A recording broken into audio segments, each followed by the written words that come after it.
नवी मुंबईतील मेडिकवर हॉस्पिटलमध्ये मुख्यमंत्री वैद्यकीय सहाय्यता निधी कक्षाचे प्रमुख सन्माननीय श्री मंगेश चिवटे यांच्या शुभहस्ते केमो डे केअर वॉर्डचा शुभारंभ संपन्न झाला। या प्रसंगी श्री मंगेश चिवटे यांनी उपस्थित पत्रकारांना मुख्यमंत्री वैद्यकीय सहाय्यता निधी कक्षासंदर्भात सविस्तर माहिती दिली आणि कक्षाचा व्हॉट्सअप नंबर उपलब्ध करून दिला। तसेच गरजूंनी या नंबरवरती संदेश पाठवावा, त्याला लगेच प्रतिसाद दिला जाईल असेही त्यांनी सांगितले। मुख्यमंत्री वैद्यकीय सहाय्यता कक्ष क्रमांक 9665951515 असा आहे। नमस्कार। राज्याचे संवेदनशील मुख्यमंत्री एकनाथजी शिंदे साहेब यांच्या नेतृत्वाखाली मुख्यमंत्री वैद्यकीय सहायता निधी कक्षाच्या माध्यमातून गेली 2 वर्ष 2 महिन्यांमध्ये तब्बल 321 कोटी रुपयांचं अर्थसहाय्य वितरित झालं आहे। यामुळे सुमारे 40,000 पेक्षा अधिक रुग्णांचे प्राण वाचवण्यात मुख्यमंत्री वैद्यकीय सहायता कक्षाला यश आलं आहे।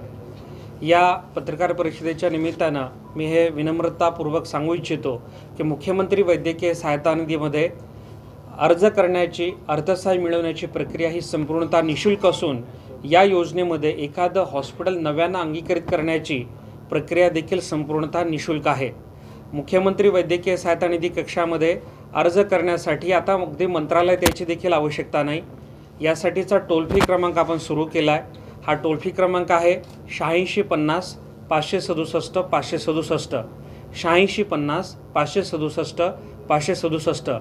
या क्रमांकावर जर आपण कॉल केला तर आपल्याला एक लिंक प्राप्त होईल SMS-द्वारे आणि तो SMS ओपन केला, ती लिंक ओपन केली की मुख्यमंत्री वैद्यकीय सहायता निधीचा अर्ज तुम्हाला तुमच्या मोबाईलवर प्राप्त होईल।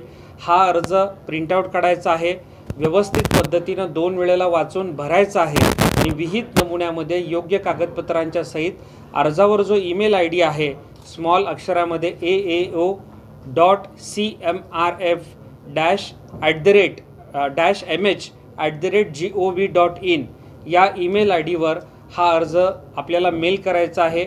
योग्य कागदपत्रांच्या सहित विहित नमुन्यामध्ये जे अर्ज येतील ते अर्ज फक्त एका आठवड्यामध्ये म्हणजे शासकीय 5 दिवसांमध्ये सोमवारी अर्ज केला तर शुक्रवारपर्यंत आपण संबंधित रुग्ण ज्या रुग्णालयामध्ये ॲडमिट आहे त्या रुग्णालयामध्ये ही रक्कम, हे अर्थसहाय्य वितरित करतो। या ठिकाणी मुख्यमंत्री वैद्यकीय सहायता निधीमध्ये 20,000 सध्या आहेत, इन्क्लूड आहेत, समाविष्ट आहेत। फक्त 20,000नाच आपण मुख्यमंत्री सहायता निधीच्या माध्यमातून मदत करतो आणि म्हणूनच विनंती आहे की आपण अर्ज वाचून त्यावर जे हे 20,000 आहेत ते वाचा। या 20,000च्या व्यतिरिक्त जर एखादा आजार असेल तर आपल्याला सध्या प्राप्त परिस्थितीमध्ये मदत करता येत नाही। त्यासोबतच मुख्यमंत्री वैद्यकीय सहायता निधीमध्ये अर्ज करण्याच्यासाठी 5 ते 6 मिनिमम कागदपत्रांची आवश्यकता आहे। यामध्ये आधार कार्ड, रुग्णाचं आधार कार्ड, राशन कार्ड, उत्पन्नाचा दाखला 1,60,000च्या आत वार्षिक, त्यामध्ये देखील आपण लवकरच वाढ करत आहोत। त्यासोबतच हॉस्पिटलच्या खर्चाचं अंदाजपत्रक, हॉस्पिटलचे किंबहुना सगळे जो पेशंट ज्याच्यावर उपचार, ज्याच्यावर शस्त्रक्रिया करावायची आहे त्याचे सगळे मेडिकल रिपोर्ट्स किंवा हॉस्पिटलचे रिपोर्ट्स लागतील। उदाहरणार्थ एखादा कॅन्सर पेशंट असेल तर त्याचा त्या ठिकाणी बायोप्सी रिपोर्ट लागेल। एखादा नी रिप्लेसमेंट, हिप रिप्लेसमेंटचा पेशंट असेल त्या ठिकाणी CT MRIचा रिपोर्ट लागेल। एखादा अपघातग्रस्त रुग्ण असेल तर त्या ठिकाणी FIR रिपोर्ट किंवा पोलीस डायरी रिपोर्ट लागेल। या पद्धतीने किंवा एखादा ट्रान्सप्लांटचा पेशंट असेल, किडनी लिव्हर ट्रान्सप्लांटसारखा रुग्ण असेल तर त्यासाठी फॉर्म 19 किंवा ZTCCचा परवाना पत्र त्या ठिकाणी आवश्यक आहे, ज्याला झोनल ट्रान्सप्लांट कोऑर्डिनेशन सेंटर आपण म्हणतो। तर ही कागदपत्र अत्यावश्यक आहेत। या कागदपत्रांमध्ये जर काही त्रुटी असतील, काही कागदपत्र कमी असतील तर अर्ज पेंडिंग राहतात आणि संबंधित रुग्णाला वेळेवर अर्थसहाय्य होत नाही आणि म्हणून अनेक वेळेला रुग्णांची तक्रार पण होते की आम्ही अर्ज करून 15 दिवस झाले, 20 दिवस झाले, 1 महिना झाला, आम्हाला मदत मिळाली नाही। तर त्यांना नम्रपणे माझं सांगणं आहे की आपण अर्ज भरतानाच 2 वेळेला अर्ज वाचा व्यवस्थित आणि सर्व योग्य कागदपत्रांच्या सहित भरा, कारण मुख्यमंत्री वैद्यकीय सहायता निधी कक्षाच्या माध्यमातून रुग्ण डिस्चार्ज झाल्यानंतर आपण अर्थसहाय्य करत नाही आणि अशा पद्धतीने जे त्रुटी असलेले अर्ज असतात दरम्यानच्या काळामध्ये पेशंटचा डिस्चार्ज होतो, डिस्चार्ज झाल्यानंतर मुख्यमंत्री सहायता निधीच्या माध्यमातून आपल्याला अर्थसहाय्य करता येत नाही आणि म्हणून अर्ज भरताना जर आपण व्यवस्थित पद्धतीने भरला तर हे आपल्याला अर्थसहाय्य कमी वेळेमध्ये मिळू शकतं। हे जे 20,000 आहे ते शॉर्टमध्ये मी आपणाला आता सांगत आहे. आपण बघत असाल की गावखेड्यामध्ये आपली माता माऊली स्वयंपाकघरामध्ये काम करते, चुलीचा भडका उडतो किंवा स्टोवचा भडका उडतो, अशा बर्न पेशंटला आपण आता मदत करतो. यापूर्वी कधीच केली जात नव्हती. एखादा नागरिक असेल, एखादा शेतकरी बांधव असेल, कुठलाही विद्युतशी निगडीत एखादं काम करायला गेला, एखादा शेतकरी असेल, DP चालू बंद करायला गेला, त्याला शॉक लागला, तर अशा शॉक लागलेल्या रुग्णांना देखील आपण मदत करतो आहे. त्यासोबतच शहरी भाग असो किंवा ग्रामीण भाग असो, एखादा बाईकवर एखादा चालला दुचाकीस्वार, अज्ञात वाहनानं धडक दिली किंवा काही बाईक ॲक्सिडेंट झाला कुठल्याही प्रकारे, तर अशा दुचाकीस्वारांच्या अपघातग्रस्त प्रक्रियेमध्ये त्या अपघातग्रस्त बांधवांना आपण मदत करत आहोत. त्यासोबतच आपण बघत असाल अनेक वेळेला समाजामध्ये अशी मुलं असतात जी जन्मतः बोलू शकत नाहीत, ऐकू शकत नाहीत. अशा मुलांना कर्णबधीर किंवा मुखबधीर आपण म्हणतो. अशा मुलांवर जर कॉक्लिअर इम्प्लांट सर्जरी वय वर्ष 2 ते 6च्या मध्ये केली गेली तर ही मुलं देखील बोलू शकतात, ऐकू शकतात, समाजाच्या मुख्य प्रवाहामध्ये येऊ शकतात. अशा मुलांना कॉक्लिअर इम्प्लांट सर्जरी अत्यावश्यक असते.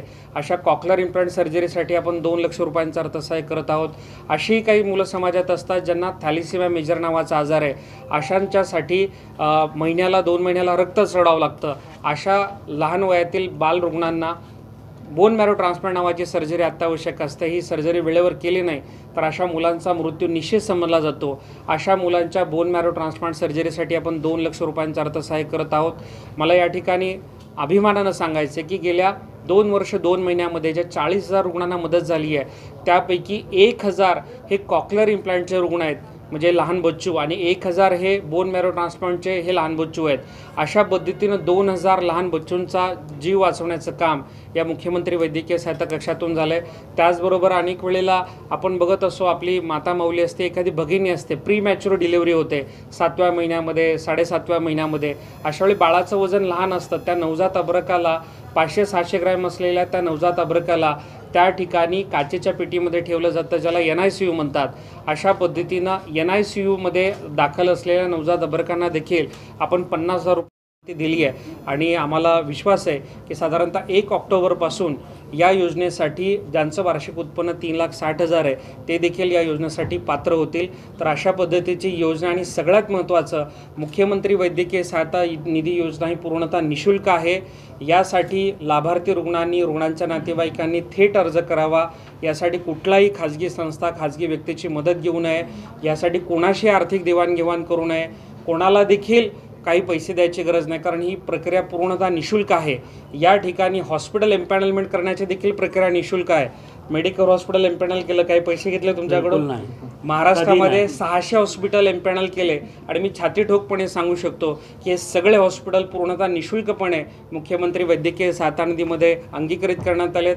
माझ्या कार्यालयामध्ये तर मी बोर्डच लावलेला आहे की मुख्यमंत्री वैद्यकीय सहायता निधीमध्ये हॉस्पिटल अंगीकृत करण्याची प्रक्रिया ही संपूर्णतः निःशुल्क आहे, आणि या योजनेचा लाभ घेण्याची प्रक्रिया देखील संपूर्णतः निःशुल्क आहे.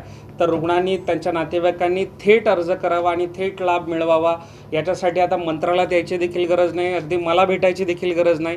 ऑनलाईन पद्धतीने आपण हे अर्ज करू शकता आणि थेट मदत मिळू शकता.